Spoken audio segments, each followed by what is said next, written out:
ملک میں دہشت گردوں کی بڑھتی ہوئی شرپسندانہ کارروائیوں کے بعد شدت پسندوں کی سرکوبی کے لیے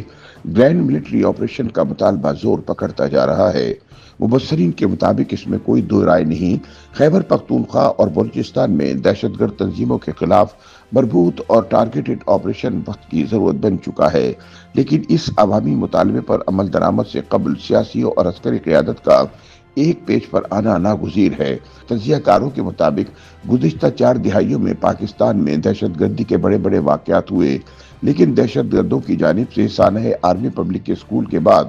جعفر ایکسپریس پر حملے سے 400 سے زائد مسافروں کو یرغمال بنانا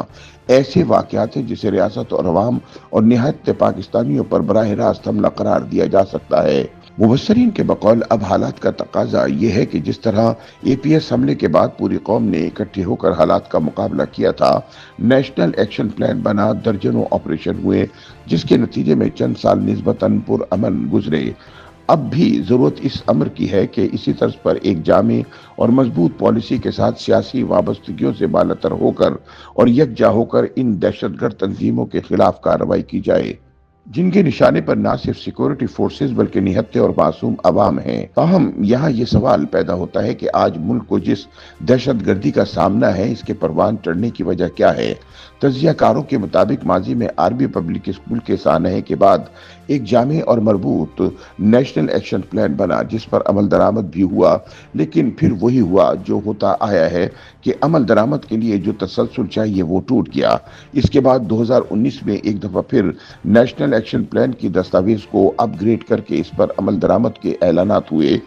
لیکن ہم پھر کچھ عرصے بعد ملکی سیاست میں گم ہو کر نیشنل ایکشن پلان کو بھول گئے، اور ایسے بھولے کہ کچھ عرصے بعد جب افغانستان میں طالبان کی حکومت آئی تو اسے ہم نے غلامی کی زنجیریں توڑنے کے مترادف قرار دے دیا۔ نہ صرف یہ بلکہ کابل میں ہماری انٹیلیجنس ایجنسی کے سربراہ جنرل ریٹائرڈ فیض حمید نے چائے نوش کرتے ہوئے فرمایا، all will be well. Fast forward کریں تو اس کے بعد شدت پسندوں سے بات چیت کر کے انہیں ہزاروں کی تعداد میں پاکستان میں بسایا گیا۔ نیشنل ایکشن پلان کے تحت آپ 2014 سے مسلسل 7-8 سال شدت پسندوں کے خلاف نیشنل ایکشن پلان کے تحت لڑتے رہے، شہداء کے جنازے اٹھاتے رہے، لیکن آخر میں آپ نے فیصلہ وہ کیا جس کی سمجھ آج تک کسی کو نہ آئی، کیونکہ جن کے خلاف آپ لڑتے رہے انہی شدت پسندوں کو آپ نے ایک ہی فیصلے سے اپنا دوست بنا لیا۔ کنفیوژن کی اسی پالیسی نے ہمیں گلوبل ٹیررزم انڈیکس میں دوسرے نمبر پر لا کھڑا کیا۔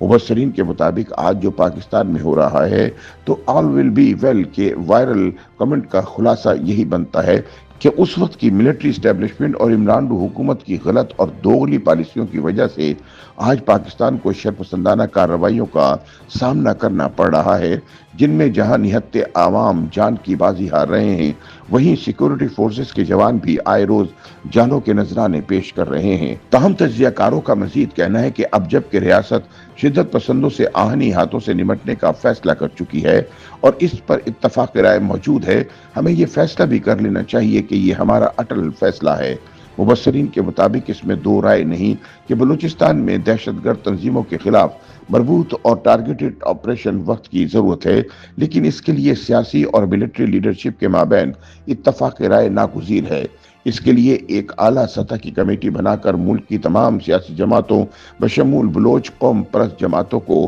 آن بورڈ لیا جانا چاہیے تاکہ ریاست دشمن شرپسندوں کا جڑ سے خاتمہ کیا جا سکے۔ تجزیہ کاروں کے مطابق خیبر پختونخوا اور بلوچستان میں امن و امان کی صورتحال کے پیش نظر شاید ہی کوئی محب وطن پاکستانی ہوگا جو ایک جامع اور مربوط حکمت عملی کے تحت دہشت گردوں کے خلاف ہونے والے گرینڈ آپریشن کی مخالفت کرے، لیکن بلوچستان میں کسی قسم کے آپریشن کے آغاز سے پہلے دو ممالک افغانستان اور ایران کے کردار کو ضرور مد نظر رکھ کر اس بارے میں حکمت عملی بنانی ہوگی، کیونکہ بی ایل اے کی لیڈرشپ نہ صرف افغان بلکہ ایران کی سرزمین بھی پاکستان کے خلاف استعمال کر رہی ہے۔ بلوچستان کے معاملے پر پاکستان ایران تعلقات گزشتہ کچھ عرصے سے مثالی نہیں رہے، اس لیے ملک دشمن دہشت گردوں کے خلاف کوئی بھی آپریشن شروع کرنے سے پہلے ان دونوں ممالک سے دو ٹوک اور واضح بات کرنا ہوگی کہ اب پاکستان اپنی سالمیت پر کوئی سمجھوتا نہیں کرے گا۔ مبصرین کے مطابق سیاسی اتفاق رائے کے ساتھ